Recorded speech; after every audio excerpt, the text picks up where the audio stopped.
করে এগোচ্ছে। জাঙ্কুক যত এগোচ্ছে তের বুকের ধুকধুকানি ততই বাড়ছে। জাঙ্কুক তের আর একটু কাছে যেতেই তে উঠে দাঁড়ায়।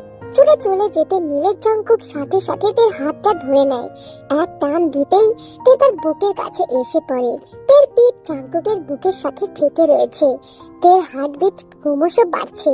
জাঙ্কুক থেকে পিছন থেকে জড়িয়ে ধরতেই তে ছিটকে দূরে সরে যায়। দুই চোখ ভরা তার পানি টলটল করছে।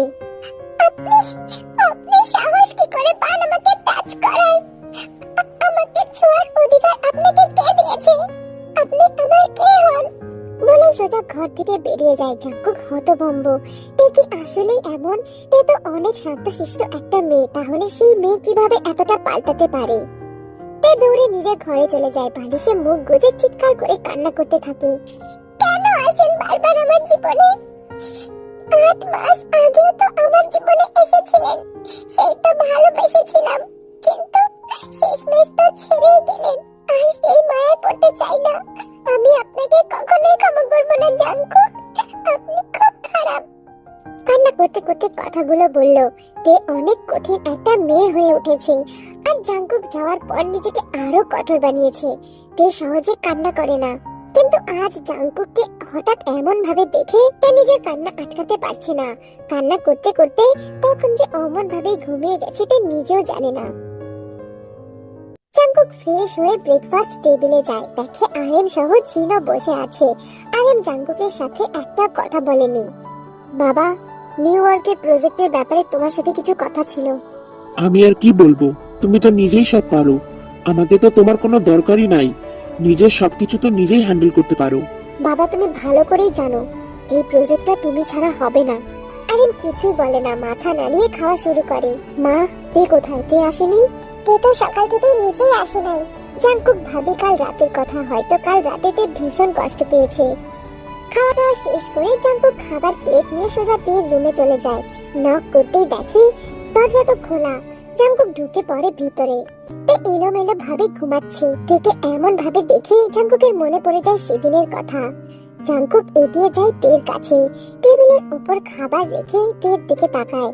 মেয়েটা শান্তিতে ঘুমাচ্ছে। কত নিষ্পাপ এই চেহারা! এই মায়াবী চেহারা কি জাঙ্কুক আগে খেয়াল করে নাই? হঠাৎই জাঙ্কুক নিজের হাত ছুঁয়ে দেয় তের গালে। কারণ হাতের ছোঁয়া পেতেই তে লাফ দিয়ে ওঠে। উঠতে হবে না, ঘুমাও। কি আপনি? হ্যাঁ আমি। কেন, অন্য পুরুষ থাকবে নাকি? আপনি এখানে কি করছেন? আপনি এখান থেকে যান। জাঙ্কুক একটু তের দিকে ঝুঁকে গিয়ে বলে, যেটা তোমার সেটা তো আমারও, এন্ড আমরা এখনো বিবাহিত, সো আমার পুরো রাইট আছে তোমাকে টাচ করার। বলেই হলো, আপনি কে? আর কিছু বলার আগেই জাঙ্কুক তেকে ধরে কোলে তুলে নেয়। আমাকে নামান, ভালো হচ্ছে না কিন্তু আমাকে নামান। চলো আগে ফ্রেশ হয়ে নেবে তারপরে, বলে তেকে কোলে করে ওয়াশরুমে নিয়ে যায়। জাঙ্কুক, আমাকে ছাড়ুন, ভালো হচ্ছে না কিন্তু বলে দিচ্ছি, আমাকে ছাড়ুন। জাঙ্কুক সাথে সাথে তেকে কোল থেকে নামায়। ছাড়া পেতেই তে দরজা খুলে বাইরে যেতে নিলে জাঙ্কুক তের হাত ধরে বাথরুমের দরজার সাথে চেপে ধরে। দুই হাত পাশের দেওয়ালে পিন করে মুখের কাছে মুখ নিয়ে বলে, ভালো মতন বলছি, কানে যাচ্ছে না? আমাকে রাগিও না। আমার হাত ছাড়ুন, আমার হাত ছাড়ুন বলছি না। আর আপনার এত সাহস কি করে হয় আমাকে টাচ করার? Shut up, you are mine, so I can this. আর আমার মুখে মুখে কথা বললে এমন অবস্থা করব, শুধু আমার কথাই মনে পড়বে সোনা। এখন যদি বেশি ছটফট করো তাহলে এখানেই অনেক কিছু হয়ে যাবে। জাঙ্কুকের এমন ধমকেতে ভয় পায় না। জাঙ্কুকে চিৎকার করে বলে, আপনার ওই দুইটা কথায় আমি ভয় পাই না, বুঝেছেন? আমাকে ছাড়ুন, নইলে কিন্তু। আর কিছু বলার আগেই জাঙ্কুক তের ঠোঁটে ঠোঁট ডুবিয়ে দেয়। ডিপলি কিস করতে থাকে। তে হাত ছোড়াছুড়ি করছে। জাঙ্কুক শক্ত করে ধরে আছে তের হাত। তে পা দিয়েও লাথি দিচ্ছে জাঙ্কুককে। তাই জাঙ্কুক নিজের পায়ের সাথে জড়িয়ে নেয় তের পা। আমাকে ছাড়ুন, আমাকে ছাড়ুন। জাঙ্কুক ছাড়ে না, বরঞ্চ আরো জোরে করে চেপে ধরে তের হাত। কিছুক্ষণ কিস করার পর তে থেমে যায়। এতক্ষণ যেই হাত পা দিয়ে তে ছোড়াছুড়ি করছিল সেই হাত পা গুলো নিমেষেই থেমে যায়। পুরো শান্ত হয়ে যায় তে। তে শান্ত হয়ে গেছে দেখে জাংকুক হাতের বাঁধন হালকা করে, আস্তে করে ছেড়ে দেয় তের হাত আর গাল দুটো স্পর্শ করে। কিসের পরিমাণও কমে যায়, ডিপ কিস থেকে সফট সফট কিস করে। জাংকুক বুঝে গেছে তে কন্ট্রোলে চলে এসেছে, তাই জাংকুক আর কোনো জবরদস্তি করতে চায় না। তে যেন নিজের হুঁশেই নেই, তার সব জ্ঞান ধারণা জাংকুকের মাঝে হারিয়ে ফেলেছে। আস্তে করে আঁকড়ে ধরে জাংকুককে। জাংকুক অনেকটাই লম্বা তের থেকে, সেই কারণে জাংকুক অনেকটাই ঝুঁকে থেকে কিস করছিল। কিস করতে প্রবলেম হচ্ছে দেখে থেকে কোলে তুলে নেয়। এর ফলে দুজনের ঠোঁট আলাদা হয়ে যায়। দুজনে তাকিয়ে থাকে একে অপরের দিকে, কিছু একটা ভাবে। আর সাথে সাথে জাংকুক থেকে কোলে করে দেহলে চেপে ধরে। তে জাংকুকের মাথাটা তার বুকের সাথে চেপে ধরে, ফলে জাংকুক তের বুকে মুখ ডুবিয়ে স্লাইড করতে থাকে। তের এমন অনুভূতি প্রথমবারের জন্য হচ্ছে, যার কারণে উত্তেজনা ক্রমশ বাড়ছে। Turn it up, then they try to walk with the struts, don't know what could tell. Come on, how a nigga got in they butt, made everything jail. Come on, got a chick wild like a nut, she blowing my cell. Come on, can't get enough of the kid, I put her on. এতেও যেন জাংকুকের তৃপ্তি মিটছে না, থেকে কোল থেকে নামিয়ে পেছনের ওপর বসায়। Kiss করতে যাবে তখনই জিন আসে রুমে। মা কোথায় গেলি? আমি তোর জন্য খাবার নিয়ে এসেছি, তুই কি খাবি না? কোথায় তুই? তুই কি বাথরুমে? তে ভয় পেয়ে যায়, জাংকুকের মুখে হাত চাপা দিয়ে বলে, মামনি আমি ওয়াশরুমে, তুমি খাবার রেখে যাও, আমি আসছি। আচ্ছা তাড়াতাড়ি খেয়ে নিস কিন্তু।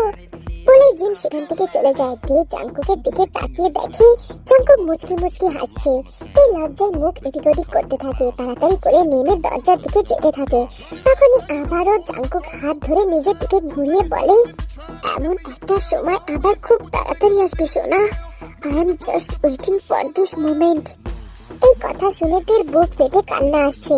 তাড়াতাড়ি করে বেরিয়ে আসে রুম থেকে। জাংকুক বাঁকা হাসি দিয়ে পেছনের আয়নার দিকে তাকায়। আয়নার দিকে তীক্ষ্ণ দৃষ্টি দিয়ে তাকিয়ে বলে, পালিয়ে কত দূর যাবে সোনা? আসতে তো হবে এই জাংকুকের কাছে। তে দৌড়ে ছাদে চলে যায়, গিয়ে বড়সড় একটা নিঃশ্বাস নেয়। এতক্ষণ যেন তার দমটা বন্ধ হয়ে আসছিল, বুকের মধ্যে সব তোলপাড় হয়ে যাচ্ছিল। বারবার মনে হচ্ছিল সে এটা কি করলো, এটা আমি কি করলাম? আমি কেন নিজেকে ধরে রাখতে পারলাম না? আল্লাহ, আপনি আমাকে মাফ করবেন, আমি এটা কি করলাম বলে অঝরে কান্না করতে থাকে। একটু পর রুমে আসে তে, সারা ঘর ভালো করে চোখ বুলায়, না কোথাও জাংকুক নাই। তাড়াতাড়ি করে দরজা বন্ধ করে দেয়। টেবিলে তাকিয়ে দেখে প্লেট দিয়ে খাবার ঢাকা রয়েছে। খাবারের দিকে তাকাতেই তের আরো রাগ উঠে যায়। কি ভেবেছিস আমি তোকে খাবো? কোনোদিনও না। তোকে ওই বাদরটা এনেছে তাই না? তোকে আমি কিছুতেই খাবো না। খিদে মরে গেলেও তোকে আমি খাবো না।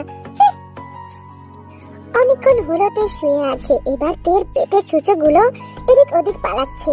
তে বারবার খাবারের দিকে তাকাচ্ছে আর পেটের দিকে তাকাচ্ছে। অনেক ভাবার পরে উঠে বসলো তে। তোর কি দোষ বল তো? তোকে আমি কেন খাবো না? তোকে যদি এখন না খাই তাহলে আমার পেটের ছুঁচোগুলো আমাকে খেয়ে নেবে বলে সব খাবার 1 মিনিটে শেষ করে নেয়। যে সকাল থেকে একটা বারো রুম থেকে বের হয় নাই, এটা জিনও খেয়াল করেছে। আর জিন এইটাও ভালো করে জানে জাংকুকের কারণেই তে নিজেকে ঘর বন্দি করেছে।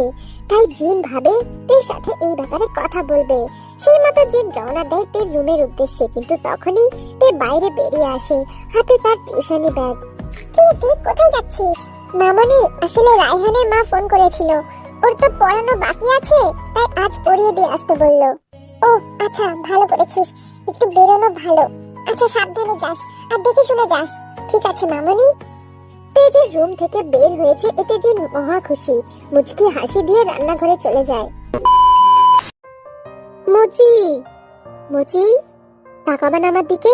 কি হয়েছে? কিছু হয়নি। মুচি, আসলে আমি তো ইচ্ছা করে হয়েছে, থাক আর বলতে হবে না, আমি কতবার ফোন করেছি। তুমি তো জানো আমি ব্যস্ত থাকি, আর এখানে আসার পরে আমার সব এমপ্লয়ি গুলো আমাকে কাজের জন্য ফোন করে করে মাথা শেষ করে দেয়। তো আমি কি, তুমি আমাকে বাহানা দিচ্ছ? আমাকে একদম বাহানা দিতে আসবে না। তুমি আর আমার সঙ্গে দেখা করবে না। আরে মচি, কোথায় যাচ্ছ? শোনো না, একটু এদিকে আসো না, শুনবা তো। কি হয়েছে? বলছি যে আমরা তো কতদিন হলো কথা বলি, তো আমি তো তোমাকে কবেই প্রপোজ করেছি। তো মানে প্রপোজালটা কি অ্যাকসেপ্ট করা যায় না? কি প্রপোজাল আর অ্যাকসেপ্ট? তুমি কি করে ভাবলে তোমার মতো একটা অসভ্য লোকের প্রপোজাল আমি অ্যাকসেপ্ট করব? কেন, আমি কোথায় অসভ্য? অসভ্য না? আপনি অসভ্য না? অসভ্য না হলে রাত 2টার সময় কে ফোন করে? তো তোমাকে আমি কি করে বোঝাই? বোঝোই তো আমার মন না সবসময় তোমার জন্য আনছান আনছান করে। তো 2টার সময় মনে পড়লে আমি কি করব বলো না? আচ্ছা হয়েছে হয়েছে, ঠিক আছে। তবে আমাকে তুমি এটা বলো, অত ভোরবেলায় কে ফোন করে? আমার ঘুম আসছিল না, তো আমি কি করব? তাই বলে অত ভোরবেলায় ভোর 4টার সময় কেউ ফোনে কথা বলে? আমার বুঝি ঘুম নাই?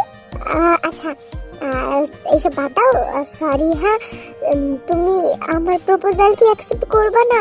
না করব না, সেদিনই অ্যাকসেপ্ট করব যেদিন তুমি আমার বাড়ি এসে বিয়ের কথা বলবে।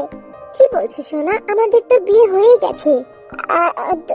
এইসব তুমি না কি সব বলো, দূর লজ্জা লাগে। আমাদের বিয়ের কথা এসে বাদ দাও। আচ্ছা চলো আমরা একটু আইসক্রিম খেয়ে আসি। তারা দুজনেই পার্কে অনেক মজা করে, আইসক্রিম খায়, ফুচকা খায় এবং হাত ধরে ঘোরাঘুরি করে।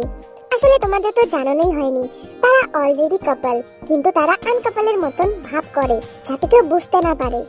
তারা অনেকদিন ধরে প্রেম করছে, কিন্তু কাউকে জানাতে দেয়নি, শুধুমাত্র জিমিনের কারণে। জিমিন তের থেকে বড়, তবে সে এখনো বিয়ে করে নাই। তার একটাই কারণ, জিমিন একজন আর্টিস্ট, আর সে তার জীবনে বড় একজন আর্টিস্ট হতে চায়। সেই কারণে এখন বিয়ে ঝামেলায় পড়তে চায় না, আর সুগাও সেটা মেনে নিয়েছে। আর ইউনমিনের বাদবাকি সিক্রেট আমি তোমাদের পরে জানাবো। টিউশনি শেষ করে রওনা দেয় বাসার উদ্দেশ্যে। আজ বেশ রাত হয়ে গেছে। রায়হানের মা জোর করে বসিয়ে চা কফি খাইয়ে দিয়েছে, এই জন্য এত দেরি। তে বারবার ফোনে টাইম দেখছে আর বিড়বিড় করে বলছে, আজ কত দেরি হয়ে গেছে, না জানি সবাই কত চিন্তা করছে। রাস্তায় একটা অটো থামিয়ে জিজ্ঞাসা করে, কাকা জীবন বাড়িতে যাবেন? না, অত রাইতে যাইতাম না। প্লিজ কাকা চলেন না, একটু নয় বেশি টাকা নিয়ে নিন, তবে প্লিজ চলেন, আজ অনেক দেরি হয়ে গেছে। না মা, দেখেন অনেক রাত হয়ে গেছে, আমার তো বাড়িতেও যাইতে হবে, আমার বউ বাচ্চা আমার জন্য ওয়েট করতেছে। হঠাৎ কিছু দূর থেকে একটা অটোওয়ালা ডাক দেয়। অটোওয়ালা যাবে বলে জানায়, তাই কেউ আর কোনো কিছু পরোয়া না করে অটোয় উঠে পড়ে। কিন্তু কিছু দূর যেতেই অটো বাড়ির উল্টো রাস্তায় ঘুরে যায়। এ কি ভাইয়া, আপনি এদিকে নিয়ে যাচ্ছেন কেন? এদিক দিয়ে তাড়াতাড়ি হবে। বিশ্বাস করতে পারলো না তে, অটো যেন ক্রমশ জঙ্গলের দিকে এগোচ্ছে। তে ভালোই বুঝতে পেরেছে লোকটা যে সুবিধার না, তাই তাড়াতাড়ি করে জিনকে ফোন করে। জিন ওই পাশ থেকে ফোন ধরে। হ্যালো তে, তে মাঝে কোথায়, কত রাত হয়ে গেল? আর কিছু বলার আগে কলটা কেটে যায়। জিন আর একটা মুহূর্ত দেরি না করে জাঙ্কুককে ফোন করে। হ্যাঁ মা বলো। জাঙ্কুক বাবা, তুই কোথায়? তোর মনে হয় কোনো বিপদ হয়েছে, এখনো বাসায় আসেনি, ফোন করলো কোনো কথা না বলে কেটে দিল। আমার ভীষণ চিন্তা হচ্ছে বাবা। আচ্ছা মা তুমি চিন্তা করো না, আমি দেখছি। এই একে গাড়িতে তোল। বস, তার আগে যদি আমাকে একটু দিতে। আরে পাবি পাবি। তুই পড়েছে গুন্ডাদের হাতে, আর সেই গুন্ডারা তাকে অন্য জায়গায় পাঠানোর ব্যবস্থা করছে। তুই পুরোপুরি অজ্ঞান হয়নি, অল্প অল্প জ্ঞানে আছে। আমাকে ছেড়ে দিন, নাহলে কিন্তু ভালো হবে না। এই চুপ। এই তুই ওকে ওই ঘরে নিয়ে যা তো, আর যা করার তাড়াতাড়ি কর, এখনই গাড়ি চলে আসবে। ছেলেটির দিকে টানতে টানতে পুরোনো ঘরের দিকে নিয়ে যেতে থাকে। বাকি গুন্ডাগুলো তখন সেখান থেকে চলে যায়। গুন্ডাটা থেকে শুয়ে দিয়ে দরজা বন্ধ করতে যায়, আর ঠিক তখনই হিরোর মতো এন্ট্রি নেয় জাঙ্কুক। লোকটিকে মারতে মারতে পুরো অজ্ঞান করে ফেলে। মারের আওয়াজ শুনে বাকি গুন্ডাগুলো সেখানে চলে আসে। জাঙ্কুক একজন বক্সার বললেও চলে, সেই কারণে এই লোকগুলো তার কাছে কিছুই না, সবাইকে মেরে মাটিতে ফেলে দেয়। তের দিকে তাকাতেই দেখে তে চোখ টিপ টিপ করছে। তাড়াতাড়ি করে ছুটে গিয়ে তেকে ধরে। তে জাঙ্কুকের দিকে তাকায়, শান্ত সুরে বলে, জাঙ্কুক। জাঙ্কুক জাঙ্কুক সাথে সাথে তেকে গাড়িতে তুলে ফেলে, ফুল স্পিডে গাড়ি চালায়। রাস্তায় জিনকে ফোন করে জানিয়ে দেয় সব ঠিক আছে, তারা যেন ঘুমিয়ে পড়ে আর তের জন্য যেন চিন্তা না করে, আর তে তার সাথেই আছে। গাড়ির মধ্যে তে জাঙ্কুকের কোলে বসে আছে, জাঙ্কুকের বুকে মাথা দিয়ে শুয়ে আছে। এতে জাঙ্কুকের বেশ প্রবলেম হচ্ছে গাড়ি চালাতে, কিন্তু এই অবস্থায় থেকে সিটে বসালে সমস্যা হবে। তে পুরো অজ্ঞান হয়নি, চোখ টিপটিপ করছে। জাঙ্কুকের রাগে চোখ মুখ লাল হয়ে গেছে, আবার বুক থেকে কান্নাও আসছে। সে দেখতে পারছে না তের এমন অবস্থা। তে সোনা, তোমার কিচ্ছু হবে না, আমি আছি তো সোনা, সব ঠিক আছে। তুমি চোখ বন্ধ করো না, আমি তোমাকে বাসায় নিয়ে যাচ্ছি তাড়াতাড়ি।